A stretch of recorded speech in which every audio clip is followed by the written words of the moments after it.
आज हम एक ऐसे परिवार के बीच मौजूद हैं जिस परिवार का एक युवा लड़का इस दुनिया को छोड़ के चले जाते हैं। बताइए क्या स्थिति हो सकता है जब एक घर का युवा लड़का और सबसे बड़ा बेटा इस दुनिया को छोड़ के चले जाए। जब हालात आप देखिएगा तो शायद आपका भी रूह कांप जाएगा, क्योंकि परिवार का रो रो के बुरा हाल है। कई दिनों तक डॉक्टर की निगरानी में वो रहे थे, लेकिन उनको बचाया नहीं जा सका। इसमें बताया जा रहा है कि डॉक्टर जो निजी क्लिनिक वाले हैं उनकी भी लापरवाही है, और मेडिकल कॉलेज वाले जो है उनकी तो सारी लापरवाही बताया जा रहा है। यहाँ जो मधेपुरा में 800 करोड़ की लागत से मेडिकल कॉलेज बनाया गया है, ये सिर्फ नाम के लिए 800 करोड़ की लागत से मेडिकल कॉलेज को बनाया गया है। यहाँ पे एक छोटा सा पेशेंट को सिर्फ रेफर के अलावा कुछ किया नहीं जाता है। खास करके जो लोकल व्यक्ति हैं उनके पेशेंट को तो देखना सबसे दूर की बात है, क्योंकि लोकल लोगों को पता नहीं यहाँ सेवा मेडिकल कॉलेज देना चाहते नहीं है। हम यहाँ परिवार के बीच मौजूद हैं। ये खबर दिखाने का मेरा एक ही मकसद है। सबसे पहले हम बताएंगे कि आखिर कैसे इस लड़के के साथ घटना हुआ है। क्या नाम हुआ सर आपका? सुभाष कुमार। कौन है उस बच्चे का? उसका चाचा है। और कहाँ जा रहा था लड़का? कैसे हुआ उसके साथ घटना? लड़का किसी काम से मधेपुरे जा रहा था जी। कोनो विद्यार्थी को लाने, मैट्रिक का परीक्षा चल रहा था, कोनो विद्यार्थी को लाने जा रहा था। जी। रास्ते में इधर से जाने ही समय में हो गया एक्सीडेंट हुआ? एक्सीडेंट हुआ। अच्छा, जब एक्सीडेंट हुआ तो उस समय क्या हालात था आपके पेशेंट का, बच्चे का? उस समय तो हम लोग पहुंचने में थोड़ा लेट हुआ, जानकारी मिला, उसके बाद गए। तो वहाँ जब गए तो सिर्फ पुर्जा देखे, पुर्जा, और उसके बाद पेशेंट को जो है जनरल वार्ड में जो है वैसे धर दिया था। सिर्फ एगो पानी का बोतल लगा दिया था, उसके बाद ने ऑक्सीजन ने कुछ न लगाया हुआ था। वहाँ से फिर आप लोग पेशेंट को कहाँ लेके गए? वहाँ से हम लोग एक प्राइवेट हॉस्पिटल है बगले में, पथरा में, वहाँ लेके गए। कितना दिन वहाँ पे रुके? वहाँ पे लगभग जो रात में जो है 9 बजे या 8-9 बजे के बीच में भर्ती किए। बयान होके भर दिन रहे 24 घंटा के आसपास। हाँ, उसके बाद रात में भी रह गए। हाँ। अच्छा, वहाँ पे आपके पेशेंट का जो इलाज कर रहे थे वो लोग, तो क्या स्थिति था उसमें? पेशेंट का सुधार हुआ था? पेशेंट जो है आंखें नहीं खोल रहा था। 2 दिन जो बीत गया, दो रात 1 दिन बीत गया, आंख जो नहीं खोल रहा था पेशेंट, तो हम लोग को शक हुआ ये बलगला के रख रहा है। तो डॉक्टर मतलब उसमें जो कंपाउंडर रहता है या हॉस्पिटल वाला या कोई रहता है, तो उसको बोले कि आप जो रखे हुए हैं अभी पेशेंट का 1 दिन 1 रात हो गया, लगभग 36 घंटा हो गया आपके यहाँ, आंख नहीं खोल रहा है पेशेंट, तो इसमें तो दिक्कत बुझा रहा है। कल का अगर बोल के क्या लिए थे वो लोग? वो बोल के लिए थे कि 72 घंटा में हम इसको सही कर देंगे। लेकिन 24 घंटा में कुछ नहीं, सुधार नहीं हुआ। 36 घंटा में कोनो सुधार नहीं हुआ। कितना रुपया का बिल दिया? बिल वो लगभग 60,000 रुपया का बिल दिया। वो 2 दिन 1 दिन में 24 घंटा में? हाँ, 24 36 घंटा रखिए ना, 36 घंटा में। हाँ, 48 घंटा तो उसका पूर्ता। अगर शाम में हम निकालते जिस समय, उसके बाद आप लोग जब देखे स्थिति सुधार नहीं हो रहा तो वहाँ से निकाले आप लोग? हम लोग वहाँ से निकाल लिए पेशेंट को। कहाँ जा रहा है? तब भी वो रोकिए रहा था कि आप निकालना चाहते हैं, अगर ठीक हो जाएगा, गारंटी हम ले रहे हैं। वो तो कंपाउंडर था। डायरेक्ट डॉक्टर जो रात में आए थे जब भर्ती किए, वो डॉक्टर बोले कि हम ठीक कर देंगे, ठीक हो जाएगा। लेकिन उसके बाद कंपाउंडर और ये सब जो इधर से जाता था तो उसको उसी तरह से जो है कहा जाता था। जाने के बाद आदमी को तो पेशेंट ठीक होना चाहिए, चाहे जहाँ हो, वो रहता है। उसके बाद देखिए सुधार नहीं हुआ। उसमें लेके निकल रहे थे? सीधा उसका हिसाब क्लियर किए। पहले वो बोला कि पहले हिसाब क्लियर कर दीजिए मेडिकल का, ICU का, जो भी बिल दिया गया सब कॉपी पर लिख के दिया गया था। तो जैसे उसका बिल नहीं दिया आपको? उसका ओरिजिनल रिसिप्ट नहीं दिया? कुछ नहीं दिया।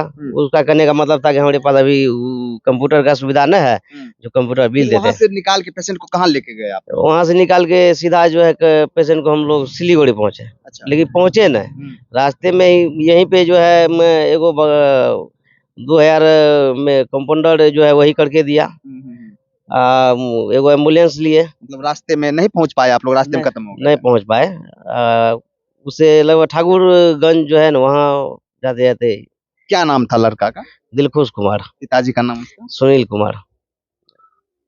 देखिए, दिलखुश कुमार और अंकित कुमार दोनों साथ में जा रहे थे, और दोनों का जो है रोड एक्सीडेंट में जो है वहाँ पे मेडिकल कॉलेज के आसपास ही रोड एक्सीडेंट होता है, जिसमें अंकित कुमार इस वक्त भी जिंदगी और मौत से जूझ रहे हैं। बताया जा रहा है कि वो नेपाल के किसी न्यूरो हॉस्पिटल में एडमिट है और उसका भी कोई ठिकाना नहीं है।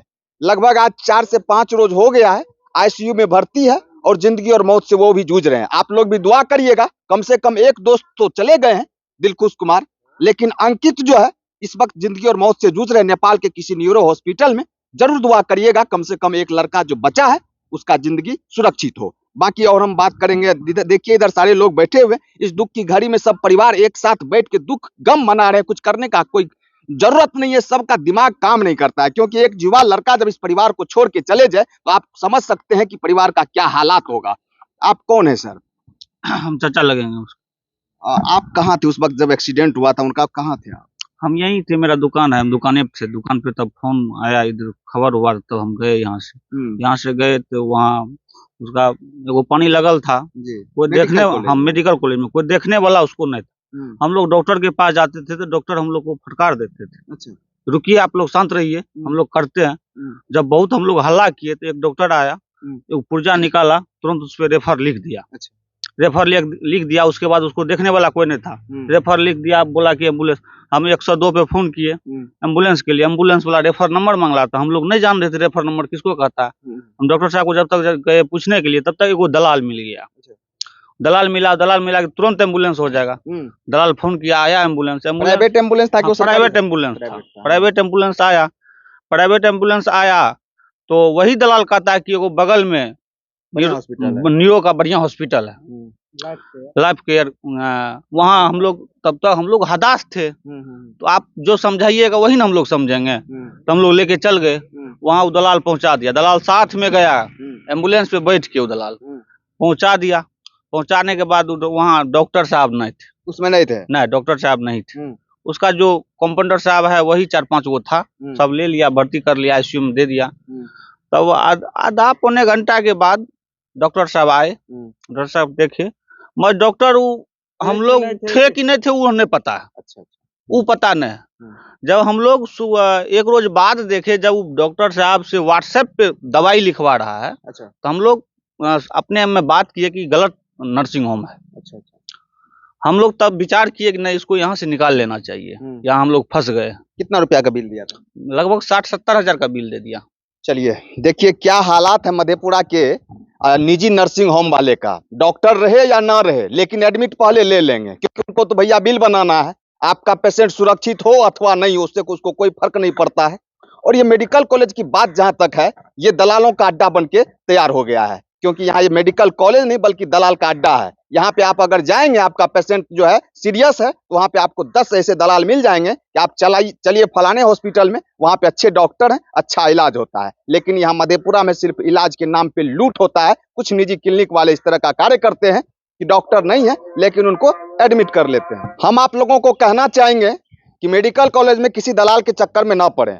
अपने समझदारी से जो अच्छे डॉक्टर हैं उनके पास जरूर जाएं अगर इस तरह की कोई इमरजेंसी हो। बाकी परिवार का हम हालात दिखाएंगे।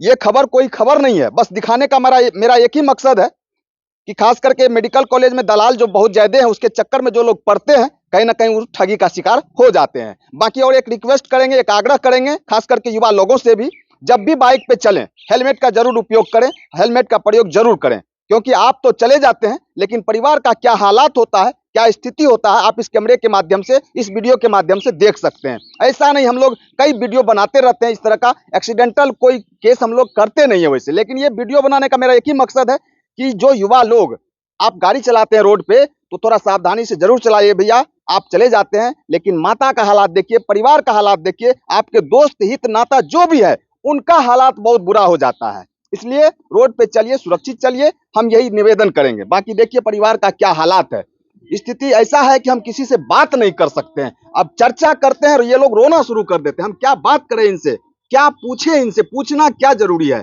लेकिन बस आपको दिखाना जरूरी है कि आप चले गए। परिवार का हालात देखिए, कोई आंसू बंद नहीं हो रहा है, कई दिन हो गया, लेकिन ये लोग एकदम लगातार रो रहे हैं। मत रोइए चाची, मत रोइए, कोई मत रोइए, मत रोइए। आप कितना रोइएगा तो लौट के नहीं आएंगे। चाची चुप हो जाइए। देखिए सबका, सबके माँ बहन के आंख में, सबके आंख में आंसू है। बस मेरा यही निवेदन है। हम क्या इन लोगों से पूछें, क्या बात करें, कोई बोलने की स्थिति में नहीं है।